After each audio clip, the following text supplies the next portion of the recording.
What's up guys, welcome back to another video.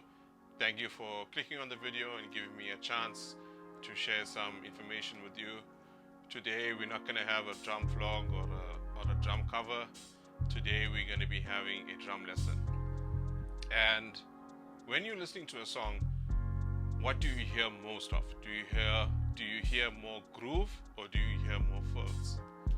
And I'm sure most of you will know that we actually hear more groove than fill. So when I'm teaching, I try and make sure that 80% of our lessons are focused on grooves, because as you know, they say grooves pay the bills. So this groove that I'm focusing on is more of like a syncopated fusion kind of groove. And how I like to teach it is we need to get a bass, right? And so the bass is actually built out of an 8-note groove, and that sounds like this. So we all know what an 8-note groove sounds like.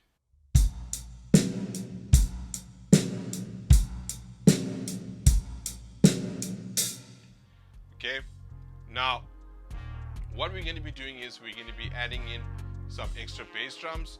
So those bass drums are going to be played on the Rs. So we're going to have a bass drum on the of 1, the of 2, and the of 3. So what I want you to do first is get used to playing that bass drum. So it's going to sound like this.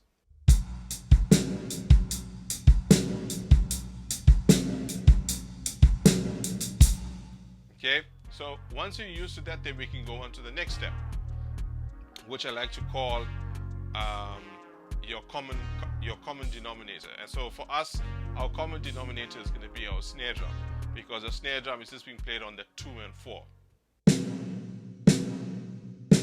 So I know I do not need to think about that too much. Then from there, the next part we go to is your hi-hat. So what we're doing now is on the downbeat of 3, we're adding in 3 16 notes. So it's going to be 3 E and. So let's just hear what that sounds like in a normal 8-note groove.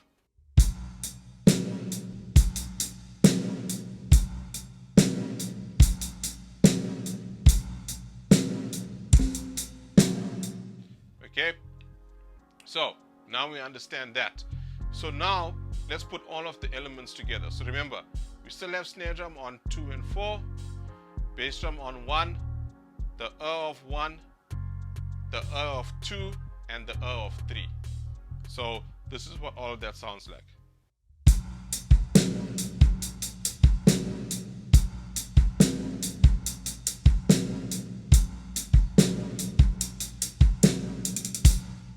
Okay, so as I tell all of my students, make sure you're playing this nice and slow. Make sure you're playing it with a metronome as well.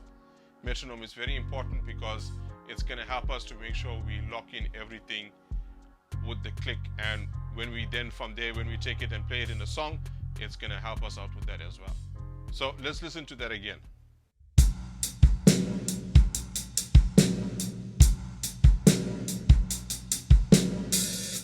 Okay, so you can hear that's a nice funky sounding kind of groove, and then when you put some speed on it, put some beef on it, it'll sound like this.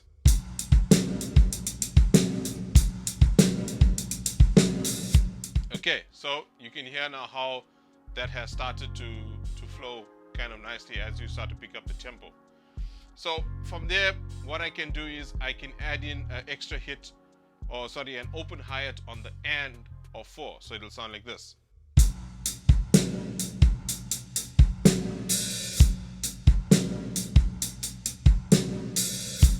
Okay, then maybe your bass player or your worship leader or your music producer will tell you, you know what, there's too many bass drums, can you cut them down?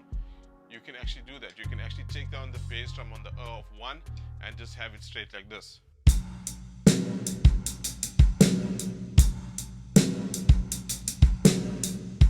Okay, so those are little tips there. Okay, so thank you so much guys, I really appreciate it. Cheers.